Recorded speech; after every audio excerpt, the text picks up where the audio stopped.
This is what a lot of Puerto Ricans say is una pesadilla, a nightmare. Nearly 5 years to the day since Hurricane Maria, and again, the island without power. You said it right there, 100,000 people just now getting power, and it could take days, if not weeks, for power to be restored.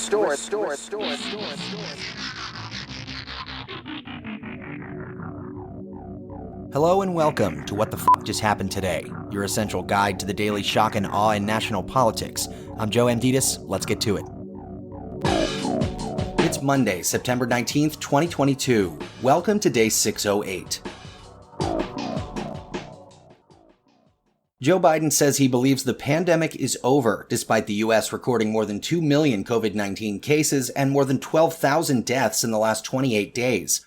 The declaration was an apparent off-the-cuff remark and not part of Biden's planned remarks, and comes as his administration seeks an additional $22.4 billion from Congress for coronavirus tests, vaccines, and treatments. Is the pandemic over?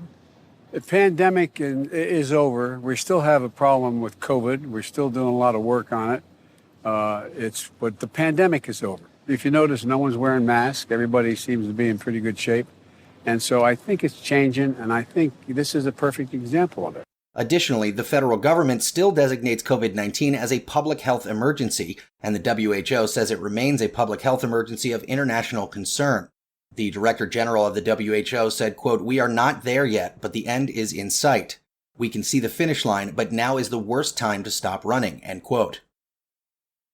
Moving on, Virginia Governor Glenn Youngkin restricted the rights of transgender students in the state's schools, issuing new model policies that roll back the work of Youngkin's predecessor, Democrat Ralph Northam.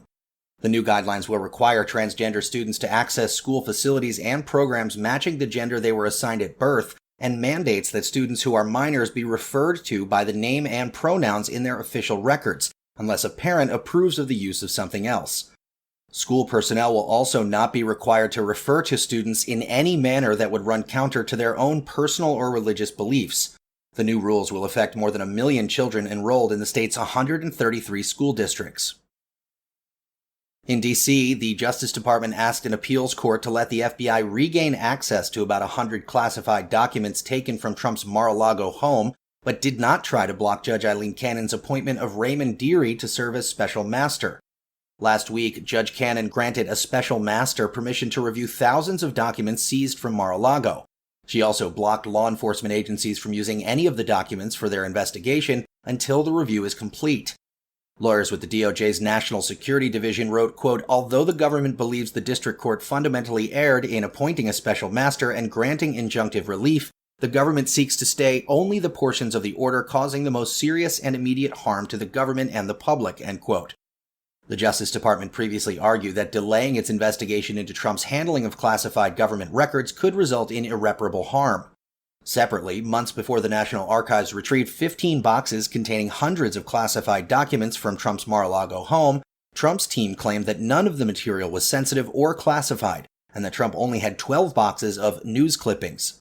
Since the call in September 2021, the Archives and the DOJ have recovered 42 boxes of records from Trump's estate, including 15 boxes handed over last January and an additional 27 boxes which were retrieved by the FBI during a court-authorized search of Mar-a-Lago last month.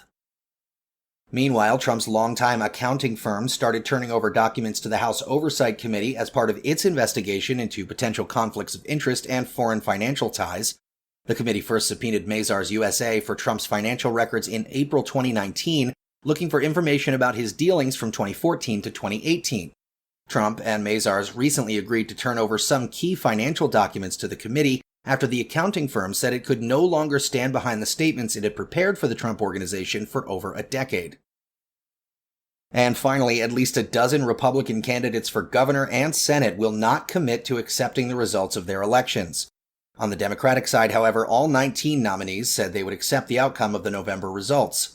Biden, meanwhile, said it's much too early to make a determination on whether or not he'll run for president in 2024, saying, quote, "Look, my intention, as I said to begin with, is that I would run again, but it's just an intention. But is it a firm decision that I run again? That remains to be seen." That's all for now. You can find the links and sources for all of these stories on the main website. And as always, visit whatthefjusthappenedtoday.com for the latest news and headlines. Until next time, I'm Joe Amditis.